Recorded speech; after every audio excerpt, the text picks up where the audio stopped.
Our next speaker is Karen Landman. And how many folks have been here from the School of Environmental Design and Rural Development? That's great. So we have a nice group of people from that group as well. Karen has an interesting distinction being both a professional landscape architect and a professional planner. And she holds her PhD in geography from Queens and has been doing all kinds of interesting work that we'll hear, I'm sure, a little bit about in terms of green infrastructure, urban agriculture, local food systems, urban-rural linkages, community landscapemanship, and so on. So, a couple of local things. She's the leader of the local food of Guelph, Wellington's landscape project, which is interesting, and a little bit of a political plug for a session that you're the keynote speaker at. When is that? November 20th at the Arboretum Urban Agriculture. Opportunities for Action in Urban Agriculture Symposium. So, good to be there. Karen. Thanks. Normally I have much better notes. It's like the dog eating my homework excuse. But I have a friend who's in the middle of a major marital breakup. So I've had very little sleep and a lot of beer in the last 2 months, helping him work out the problems of life. But I'm not here to talk about sustainable families. The topic is sustainable cities. Who are we kidding? It became quite anxiety-ridden trying to come up with 5 minutes to talk about this. So I've entitled it Sustainable Cities, What Do I Know? But I'm a professor, I'm paid to profess, so that's what I'm doing. First of all, I'll just come out and say there are far too many people on the planet. We've set that aside. A sustainable city can feed itself with minimal reliance on the surrounding countryside. And I thought, that's insane. Where do all the materials...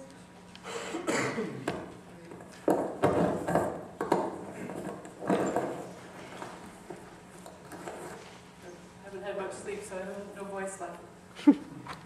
Where do all those resources come from that create the city? And so, as you heard, the city is part of has a much larger footprint than the city boundary. So cities cannot exist without the landscape beyond the city, and it's a continuum. It's an integrated landscape. So we have to think about not only the sustainability of cities, but the sustainability of our rural landscapes as well, because they're integrated. And sustainability is an often overused term, and sometimes we're not sure what we're talking about, and you can get quite cynical about the overuse of this word. But nonetheless, sustainability is what we're aiming for. And can we ever achieve it? To me, it's like being good. Can you ever be truly good? Probably not, but it's something you aim for. Hopefully that's what you're aiming for. What it means to be good may shift over time. So that's debatable. But you still keep your eye on the prize. So I think it is possible to meet human desires and the needs of nature, how to be in nature. Sustainability, though, is still a human-centric construct. It's still about us. And that we aim to use but sustain nature in order to meet the future needs of generations of humans to come. It's difficult not to be disaffected by this topic, and it's easy to be suspicious of any collective action that we might pull together to aim for sustainability. But I think sustainability demands a tolerance for the difficulty of thinking it through. We have to understand that it is difficult to think about it, and that we have to work together on common goals, and that's difficult as well. And if you haven't read him, I highly recommend William Cronin, environmental historian, who has written about the need to re-sacralize our everyday landscapes. We tend to see nature as somewhere out there, a sacred place to go to. Yellowstone Park, I went to Yellowstone Park. If you've never been there, it really is a sacred place. But in order to not foul our nest, we have to see that our domestic landscapes are sacred as well, and we need to treat them that way. Part of the problem is our history of thinking about this issue. For example, Thoreau wrote that in nature, not in the town, the individual may walk with the builder of the universe, whatever that might be. So he's saying that you have to go out of the town into nature in order to walk with the builder of the universe, which is part of the problem in how we see our cities. We don't see them as sacred places. And Michael Pollan, who's written on gardens, on plants, now he writes a lot on food, tells us that America's most important contributions to landscape history are the lawn and the wilderness preserve.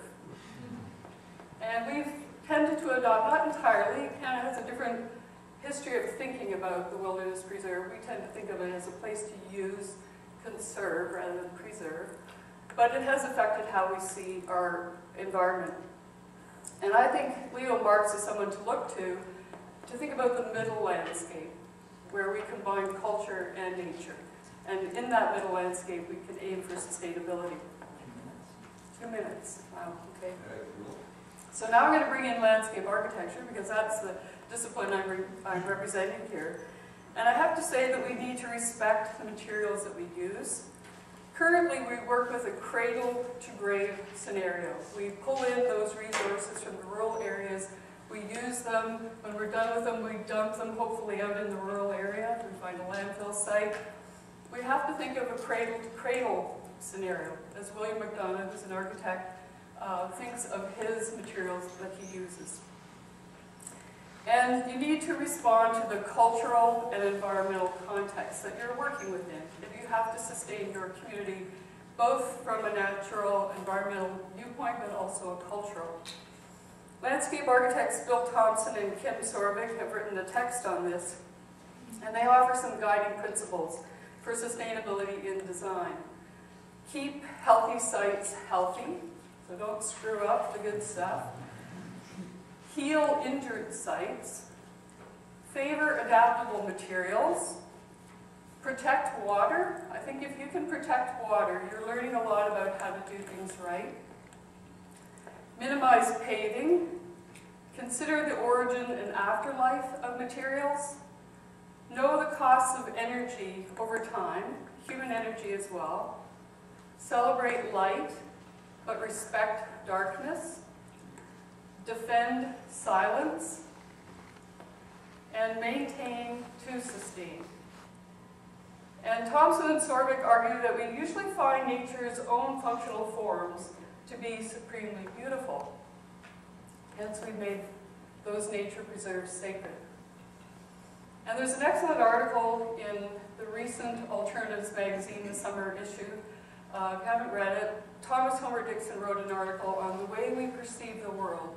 He said we've come from 17th and 18th century perception of seeing the world through chemistry. That was the dominant science.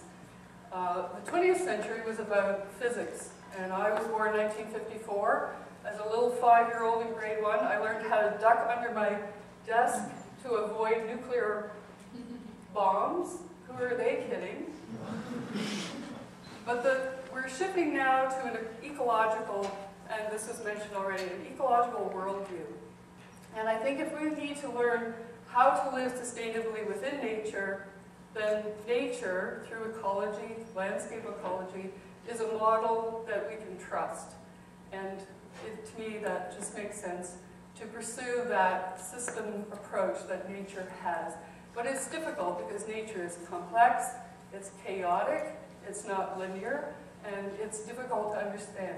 But in order to do this, we have to adopt that sort of model. And I'll stop there. Thank you.